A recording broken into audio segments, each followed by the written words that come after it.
Diabetes Connections is brought to you by Omnipod. Simplify life with diabetes. By inhaled insulin glucose management in the moment. And by Dexcom. Help make knowledge your superpower with the Dexcom G6 continuous glucose monitoring system. This is Diabetes Connections with Stacey Sims. This week, for many people, wearing an insulin pump can be a huge help for managing diabetes. But finding a place to put that technology can be difficult. Let's face it, women's clothing in particular isn't great for storing anything. I would wear like a pair of boxer shorts that I had a little pocket sewn into and, use that. But again, it was so, you can't really be discreet while pulling up your entire dress and getting to the pocket at the top of the waistband. That's Erin Calhoun-Dulaney. She's lived with type 1 for 40 years, and she finally got fed up enough to create her own product. We'll talk about Skirt My Pump, about her experience with T1D and her career as a Hollywood publicist. This podcast is not intended as medical advice. If you have those kinds of questions, please contact your healthcare provider. Welcome to another week of the show. I am always so glad to have you here. You know we aim to educate and inspire about diabetes by sharing stories of connection. Before we jump in with this week's guest, I want to mention the news from Tandem about the mobile Bolus feature and the limited release. I mentioned this in the newscast. Of course, in the news is every Friday around here. But I want to talk about it here first in case you missed that episode, and also just to make sure that you know that you can sign up for the limited release. I've already shared that on social. In fact, we got that news out last week as soon as Tandem announced the sign up was open. I shared that on all the social media channels that we have. If you're in the Facebook group, that's probably the best way to stay connected. It is Diabetes Connections, the group. If you're not on Facebook, diabetes-connections.com, and then scroll down and sign up for the newsletter. That goes out every week, and that's another great way to stay connected if you're not on social media.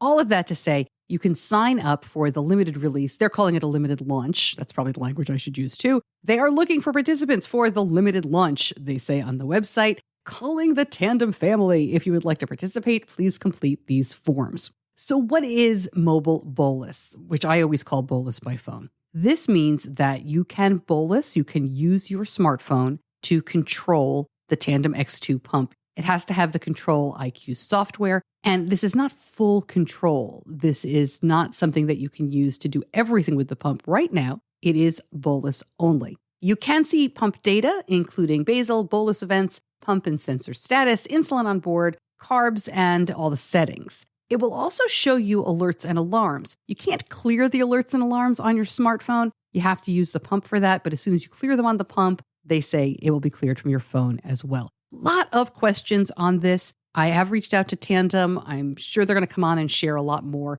So jump into the Facebook group, share your questions with me. We'll share them with Tandem as soon as we can, and we'll find out a lot more about this. Look, as I said during the In the News episode, this is really a stepping stone for Tandem. I'm sure there's going to be a lot more features, but it's the stepping stone to get FDA approval for this so they can move ahead with the Mobi device. That is, used to be called the T-Sport. That is the smaller pump. It's their sort of patch pump. It still has a tiny little tube, but it has no screen. So they can't launch that until they get this smartphone control. So I think there's a lot of moving parts going on here. I think it's really exciting. From a personal perspective, Tandem is the system that we use, that Benny has used for the last almost 5 years now. Ironically, he is already at camp, and we were invited to be part of the limited launch, which is great. I appreciate that very much. I hope we stay on the list. But at this camp, Benny never uses his phone. Screens are not allowed. This is a regular camp. It's not a diabetes camp.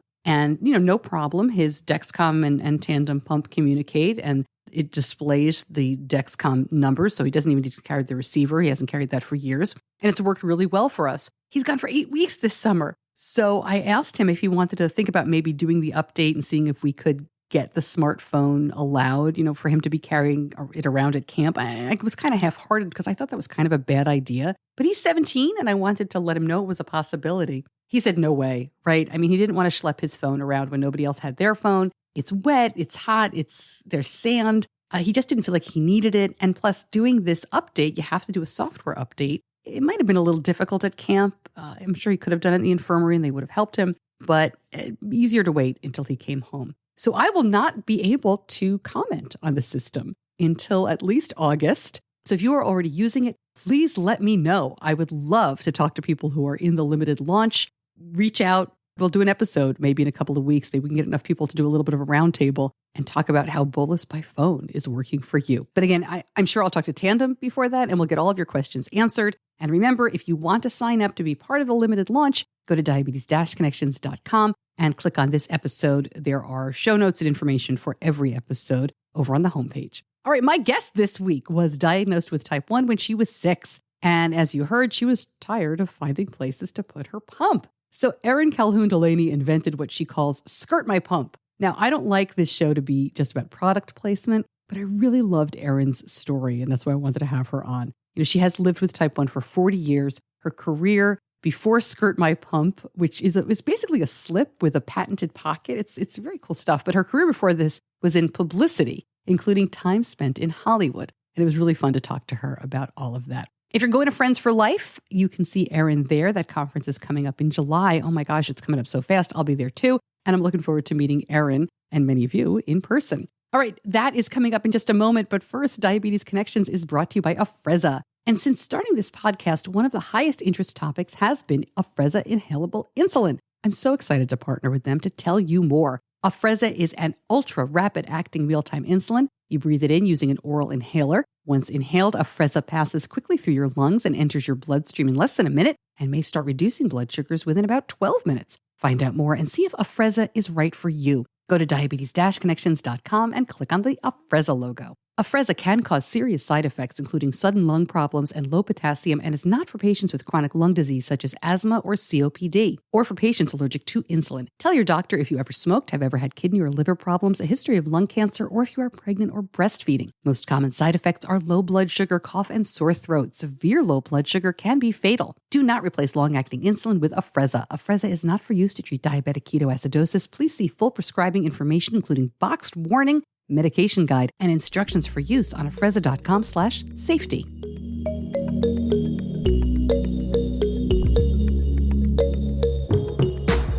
Erin, thank you so much for joining me. I'm glad we could spend some time together. You're so welcome. Thank you for having me. I love being on this podcast. I love this podcast and listen to it quite religiously. Yes. Thank you so much. Well, gosh, we have so much to talk about. Yes. Let's just jump in and talk about Skirt My Pump. How did you come up with the idea for this?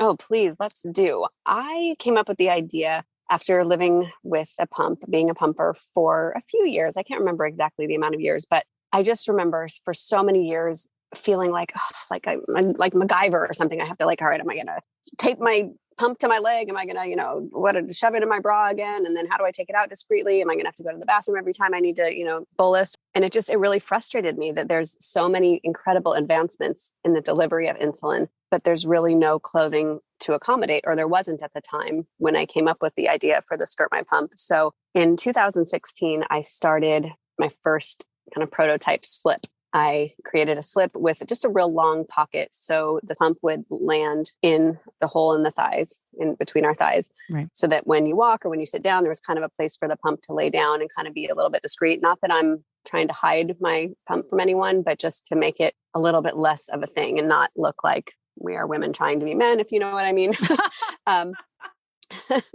There was a lot of different fabrics that were chosen in this process for that same reason, because in the early prototypes, I would be walking and I would walk by a reflection of myself and I would be like, oh my gosh, I look like I'm a dude or something trying to wear this dress. And so I had to come up with some fabrics that were a little bit more snug. I wanted it to be something like the Spanx, but not that tight that we just couldn't even breathe when we were wearing it. But I wanted it to be something that was kind of slimming, but also comfortable so that the pump would stay in place. And that was another revision I made in it. And then I put some what's called fusing in the pocket to keep it standing upright instead of having it turn to the side and having it be a whole ordeal to pull it out of the pump zipper pocket. I would just think that the idea is one thing, right? Because like my son, when he was first bringing an insulin pump back when he was 2 years old, we got him like a little mini fanny pack.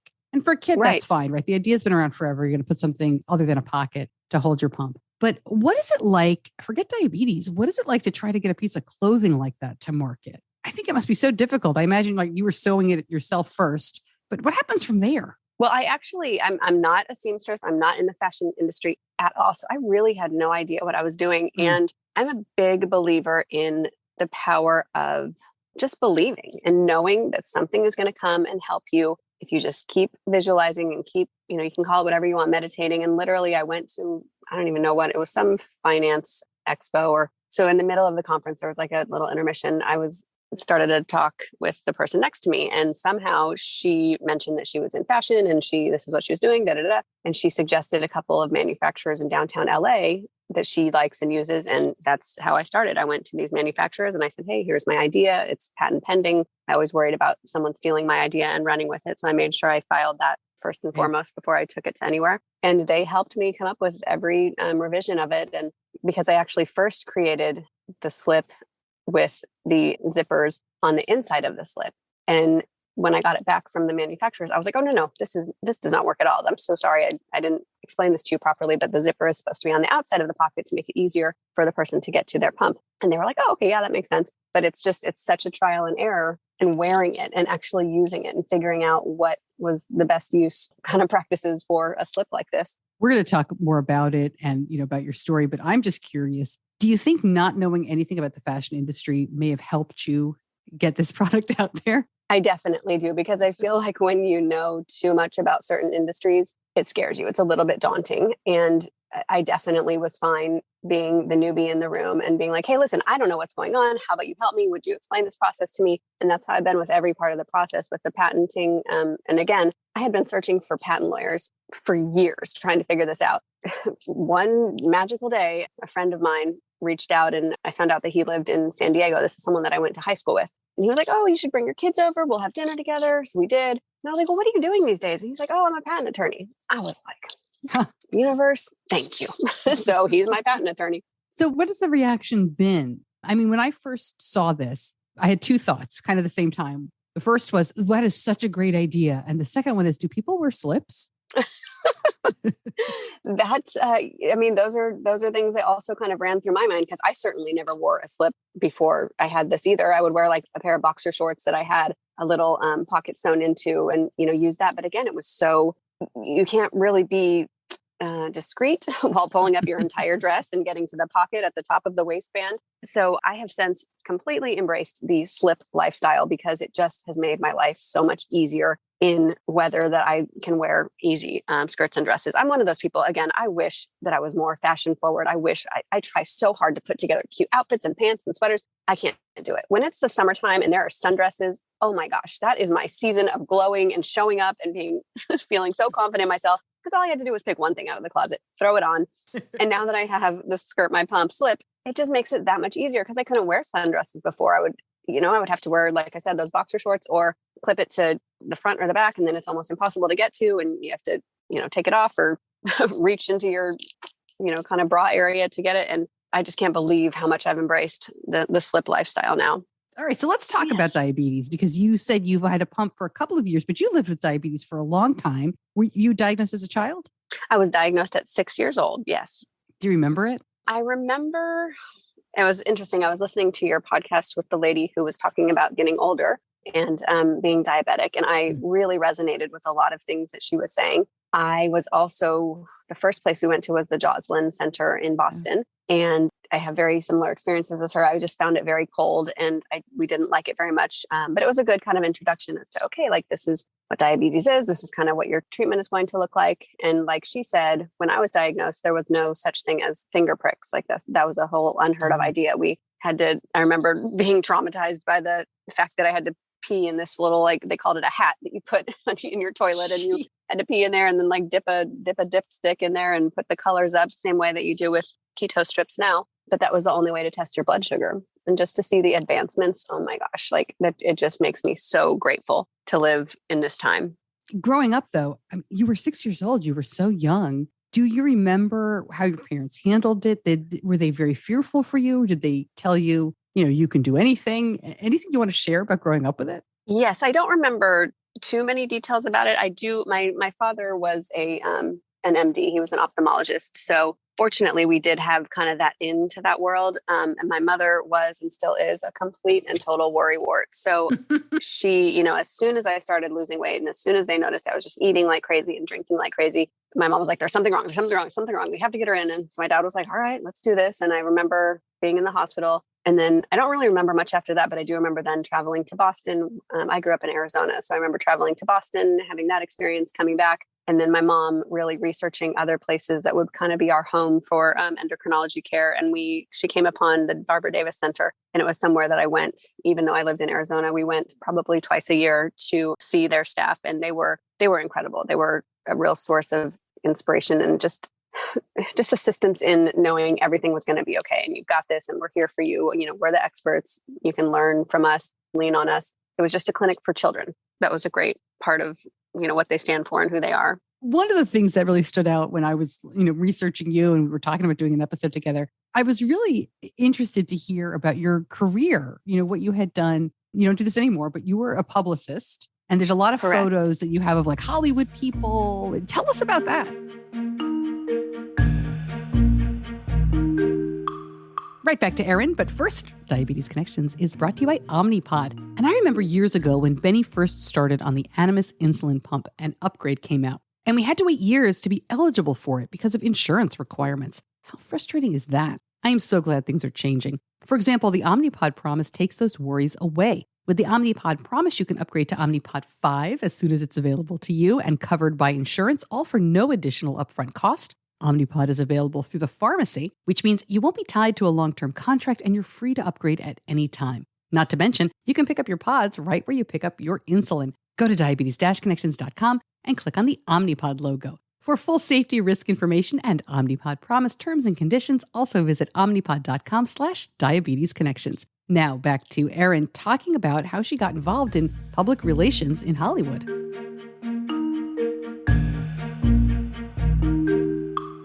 So I grew up dancing. My mom took me when I was like the 7th or 8th grade to this dance school. She was like, all right, let's try ballet. Let's give it a whirl. And I just fell in love with it. I started taking ballet. I wanted to be on their competing troupe. So I was at this ballet school for probably 4 to 5 hours every day. And I loved every minute of it. So I was always feeling and like getting into physically the motions that come with music and the things that happen in the artsy lifestyle. And I was always so drawn to it from that point on. And I just want to know more about it. And what was that artist doing? And how did he grow up? And how did he become famous? And how did he create this great song? So I was always like, I'm going to move to LA and I'm going to get in that lifestyle. And so as soon as I started applying to colleges, I told my mom, I'm like, I want to move to LA. And she was like, absolutely not. There's no way you're going to Los Angeles. She grew up in Southern California and she knew that lifestyle. She was like, nope, no way. So I went to the University of Arizona and majored in English. I love to write. I love to read. And I was like, wow, I can get through college reading and writing. I'm like, yes, sign me up. Let's do this. So I did that. And then in my late 20s, I was like, all right, I'm out of here. Let's do this. I want to go to Los Angeles. It actually turned out that one of my friends had been deported to New Zealand. And my other girlfriend who lived with her in Los Angeles at the time called me freaking out. Like, I don't know what I'm going to do. Rent is due soon. And I was like, well, you know what? This is the universe saying, this is me. This is my opportunity. This is my bedroom. I will come out there and I will pay her rent. And I had no job. I literally packed up, moved out there with her. We shared a 1-bedroom apartment. There was actually 3 of us in a 1-bedroom apartment on Hollywood Boulevard. Wow. I applied for a non-paying internship as a publicist. I secured that position. And within 3 days, the owner of the company said, you are not an intern. Would you like to join the team as my executive assistant? And he started paying me. It was a very meager, maybe $1,200 a month. But at that, I was like, yep, let's do this. And that's how my career began in publicity, entertainment publicity. Okay. I've used a publicist. I've been a journalist, so I've talked to a lot of publicists. For people who aren't familiar, what do you guys do? It is a very curious position and a lot of people don't understand. And, it's funny because I know your episode also about the media and like spinning diabetics in a way that is just makes no sense. And a lot of times that's how they talk about publicists in movies and TV shows, which is funny because all of those people on those TV shows and the writers and everything have publicists and know what publicists do, but somehow it still gets spun a little bit differently. So a publicist is basically responsible for being your cheerleader. Like the publicist will go And I always tell everyone, anything and anyone can have a publicist, but you need a reason behind it and a return on your investment. So let's say this cup of water wants to have a publicist. Well, what is so special about that cup of water? And what is he going to make his money on when he spends this money on his publicist? Is he going to say, my water is the best water ever, there's no water like it, and this is the reason why you need to buy this water? That's basically what a publicist does. A publicist tells the media why this product is the best, why they should be featuring it on their channel or on their newspaper or on their online article, and how to go buy whatever the product is.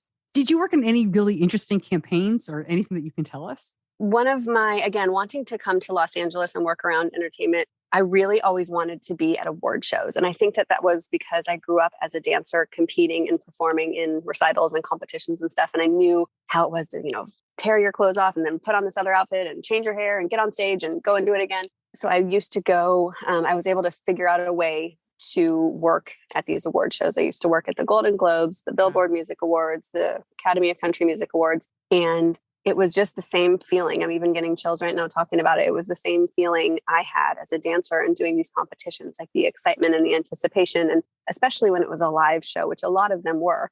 Some of them were taped, and oh my gosh, the taped shows I never wanted to work on again after a couple of them, because they just go on and on and on. The artist will say, oh, wait, this was wrong. Let's do it again. I want to do this. And you're just like, no, we've done it 4 times already. Let's go home. But there were those. That was a really exciting time for me. It's funny because for how much I love the entertainment industry, or I should say loved, it's a bit of a past tense for me now. I also never got starstruck. I've had to take Jennifer Lopez backstage. Oh, fun. I mean, I'm trying to think of all of the names, but I've literally had to take almost anyone you can think of, backstage or to their dressing room, or who knows where. I've taken Roseanne and John Goodman and Emma Stone, Viola Davis, just so very many people. And it's interesting because, you would think that those people and of their stature, they would look at you like, shh. But I would be like, oh, hi, Glenn Close, come with me. We need to get you backstage. And they would come right along like, yep, let's do this. Then follow me. And, a couple of them would take my hand and I'd be like, wow, I'm holding hands with so-and-so right now. This is a very surreal moment for me. Why did you get out of the business? I got out of the business when the pandemic hit. Yes, we lived in Los Angeles and everything just became so very different that I sold our house, packed up and left, and moved to Orange County. How are you doing? Are you happy? Are you glad you did it? It's so funny. Again, things happen for us how they're supposed to happen. I firmly believe that. I have never been happier in my entire life. My children are thriving. We wake up every day and I walk our little dogs, and I'm just so grateful to live where we live and, to have essentially gone through what we went through. It was a terrible past couple of years for us, very stressful, very traumatic. We moved twice. It's a lot for people's emotional turmoil, especially children, to move, but to do it twice is, kind of a lot, but we're so happy now. We love it here. That's great. I'm going to take a swing and ask you. So you're a former publicist. You've got a business. You're obviously very good at publicizing your business. Do you mind if I ask, people listening, and this is a different kind of question for this podcast because we mostly talk about diabetes stuff, but as long as I have you here, what's your advice to people who have their own business or their own stuff and they want to, they're not going to hire a publicist perhaps, but just some practical advice that they could use? Definitely. That is a great question, actually, because I really wish more people would ask this before hiring a publicist or, before even thinking about it. So a publicist is much different than hiring someone to do advertising or marketing, because you don't get a secured outcome with your money you're paying. With a $2,000 ad buy or whatever, you will see that ad in a newspaper or on a television commercial. But with a $2,000 retainer to a publicist, perhaps you're paying for someone to reach out on your behalf to a ton of whoever their reach is. If it's in healthcare or if it's in IT or wherever it is,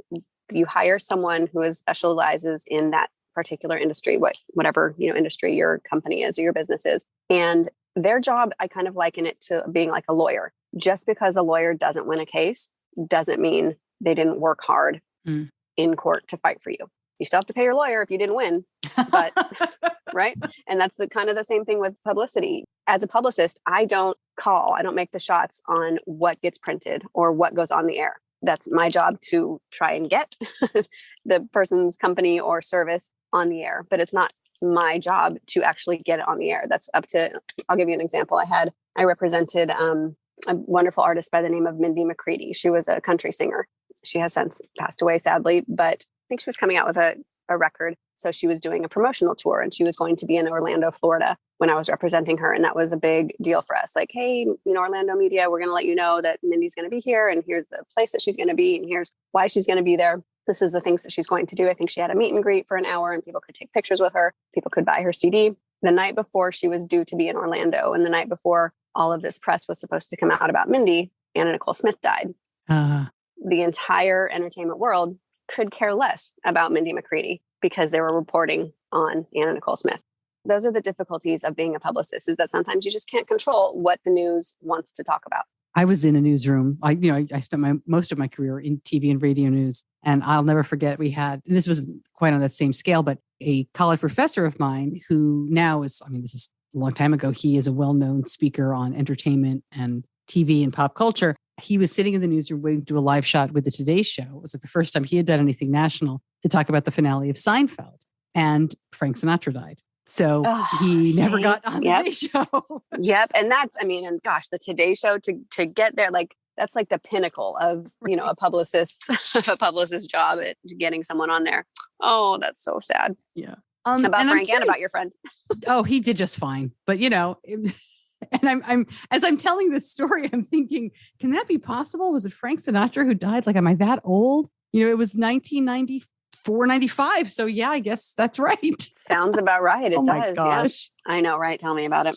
It's funny thinking about the newsroom. I was scrolling through your Facebook for Skirt My Pump, and there's a meteorologist. There's a couple people who it seems like are wearing this to put their microphones in. Yes. And I remember I don't have diabetes, but I was wearing like a very form-fitting evening gown for a charity event once, and I had to have a mic pack and they stuck it around my leg. Is that what's going on here? So because she has an insulin pump and a Skirt My Pump, she also has a mic pack. So she wears the mic pack in her leg and then the insulin pump in her Skirt My Pump. And I asked her, I said, doesn't the mic pack also fit in the Skirt My Pump? And she was like, honestly, actually it does. And I asked her that because a couple of friends of mine in Los Angeles, when we used to live in LA, I showed it to them and I was like, okay, do you guys think this is a good idea? Do you think it's going to work? Do you like the materials? And they looked at it and they said, oh my gosh, this is actually perfect for mic packs on set. We're going to take, can we take some with us to show and so it's being used right now actually on Grey's Anatomy and Dead to Me for mic packs. Dead to Me. Evolved. Grey's Anatomy is one thing,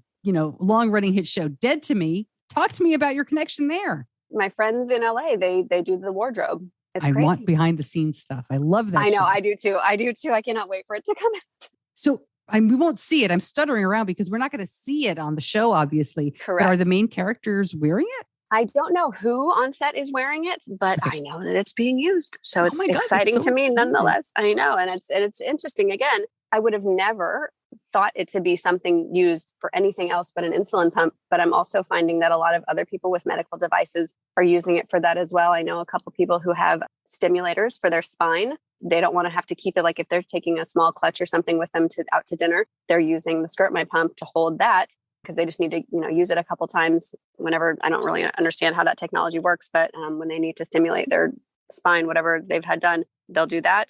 And then I've also found out that the Skirt My Pump is being used for travelers who don't want to leave their passport in a hotel room and don't want to put it in their purse because God forbid your purse gets snatched.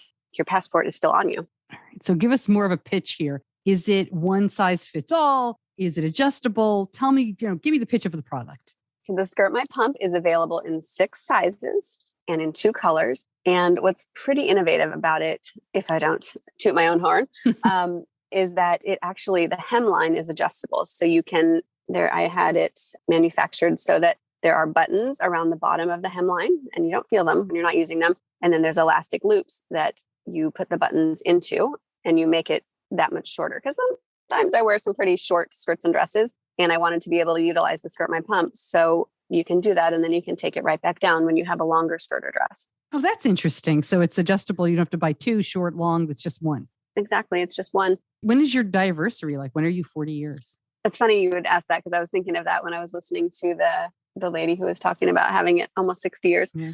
I don't know. I never found out because it's not something that I'm excited about, but it's not something I'm, I want to put away. It's just something I don't like to necessarily celebrate or even I'm like, I've had it around this many years. And it's interesting because having joined Instagram for the purpose of selling Skirt My Pump, like I have found such an amazing resource in these people in being body positive and being excited about sharing their struggles with diabetes. Because again, growing up as a dancer, I was also anorexic and I had a really hard time with body image and eating. And even to this day, when I was, bolusing this morning for something, I'm like, oh God, that's a lot of carbs. But I was like, it's okay. Like, at least you have the ability, but it's still something that it bothers me. So I'm still having kind of a hard time figuring out how to not be so angry at my diaversary, whatever that date might be.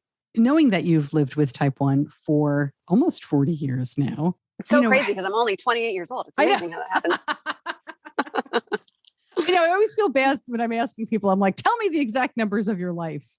Right. But it's significant because you already mentioned the changes that have come in terms of technology and that kind of thing. But I'm curious too, looking back, is your life what you thought it would be with diabetes? Is it different than that kind of path you thought, if you thought about it at all as a teenager or young adult? It's definitely not what I thought my life would be. I did not see myself being where I am now. But it's interesting because I also didn't see myself being nearly as happy as I am now. I definitely saw like a vision of what I was going to be doing and what my family would look like, and to nothing what it is in reality. What do you think has made the difference? I think just knowing how grateful I am to be alive every day, especially like through this pandemic and just having diabetes and just even, knowing how crazy freak accidents can happen and everything. Like, I am just so grateful to wake up every morning and have my kids wake up and, my dog's waking me up and, whatever, in, and what's the word I'm trying to use? Whatever comes into my life as more of it feels like a crutch at the time, but you look back and you're like, oh gosh, those were the days that we were all snuggling in bed together on Saturday morning, even though it was way too early or when whatever. I'm super grateful for every breath I take and every moment I get to experience something, as cheesy as it might sound. It's, there's so many people out there that are hospital ridden now or, worse. And I'm so grateful that I'm where I am.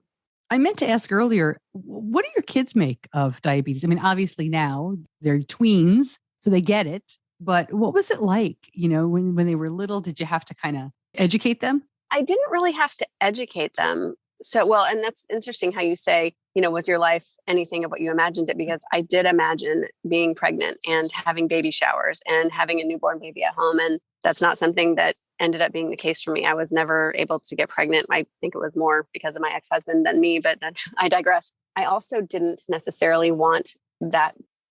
I don't want to say burden, but I was nervous about how my body would react to a pregnancy. And I was scared that it wouldn't be a healthy thing for me long-term. Mm-hmm. So I'm really grateful that I had the opportunity to adopt. And I met my children. I adopted through the foster care. So I met my children when they were 3 years old. And it was interesting because they had already been through so many changes in their lives. And then when they came in and they would see me like taking a shot and stuff, they would just kind of like stand very stoically and very like statuesque, like just like, what is going on with this lady? Why is she putting a needle in her stomach? And so it would be a good time to be like, oh, honey, it's okay. It doesn't really hurt. Sometimes it does, but it doesn't hurt. And I've been doing this for a long time. And I've definitely educated them on what a pancreas is and how they have one, which is why how they have a working pancreas, and which is why they don't have to give themselves shots. But it's really fun. But the other day, my 9-year-old said something a little bit that was concerning to me, and it kind of made me sad. And she said, Mom, is diabetes like cancer? And I was like, whoa. And I said, what made you ask me that question? And she said, oh, I don't know. I was just wondering, because should I be worried about you? And I was like, well, yes, you should always be worried about me, because I should always be worried about you because we love each other. But I said, no, it's definitely not a similar thing to cancer. So that led into a whole another discussion, but it's definitely something they're very aware of. They know about the Skirt My Pump. They're my little publicists. Actually, they'll be like, oh, my mom owns the Skirt My Pump and she created this and you do this. And it's kind of fun seeing them so excited about it. And at their school, they actually learn about, they have a class in entrepreneurship. And I was like, oh, well, did you tell them? And they're like, yes, Mom, we told them you're an entrepreneur. Yeah, I love it. Oh, that's great though. I mean, that's really interesting. I think sometimes too, we feel like our kids kind of learn by osmosis. But when they get to be that age, there's a lot of questions. That's great. There are a lot of questions. All right. Well, I've talked your ear off about lots of different things. Oh, that's okay. I love it. That's what we're here for. Yeah. That's what we're supposed to be doing, right? Yay. All right. Well, this has been just terrific. I'm so excited. Thank you. I think so too. Yeah. It's been great to talk to you. Please keep us posted, especially, with the Grey's Anatomy and the Dead to Me. If we see a little peek of the slip, Let me know Well, who's I wearing hope not, because that means that one of my friends will probably be fired because it's supposed to be under on Dead to Me, you could see those crazy ladies, their slips could be flying out. You don't know. It's part of the plot. Right. That's true. I'm really hopeful that maybe the director or whoever's on Grey's Anatomy uses it in the storyline sometime, because it is a medical device. So yeah, on that show, and you never know, they could use it as a plot line. Fingers crossed for you. That would be great. Wouldn't it be incredible, right? Like, oh, I'm so sorry you've been diagnosed with diabetes. Well, here's your insulin pump, and here's a skirt my pump to put your insulin pump in. And scene. Well, perfect place to end it. Erin, thank you so much for joining me. I'll see you in July. Thank you, Stacey. Yes, I cannot wait. Thank you so much.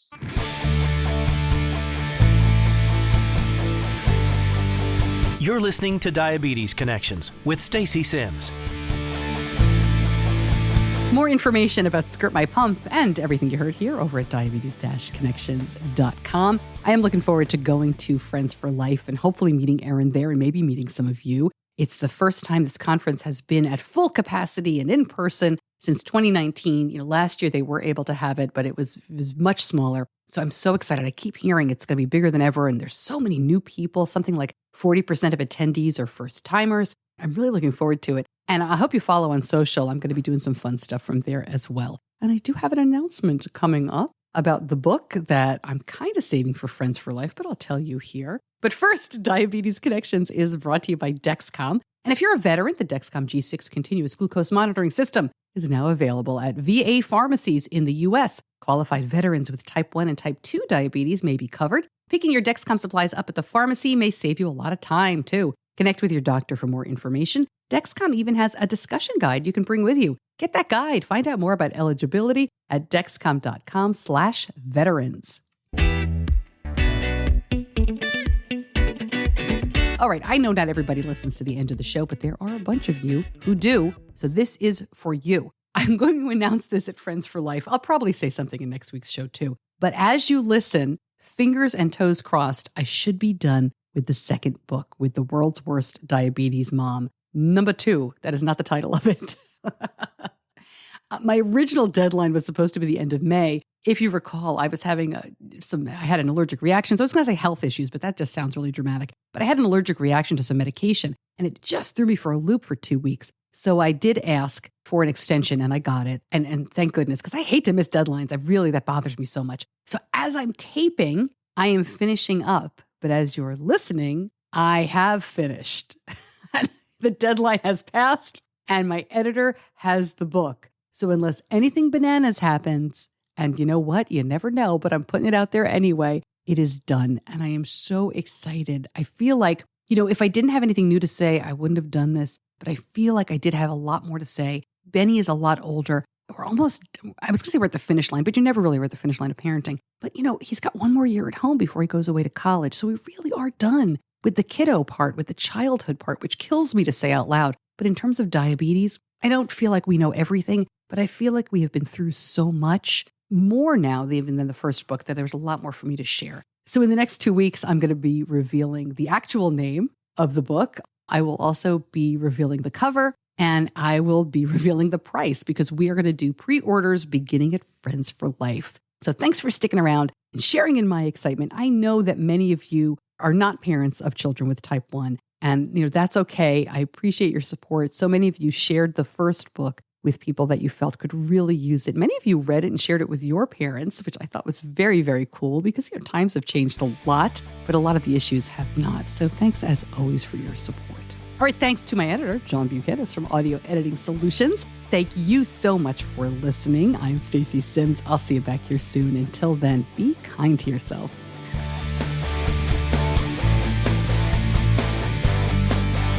Diabetes Connections is a production of Stacey Sims Media. All rights reserved, all wrongs avenged.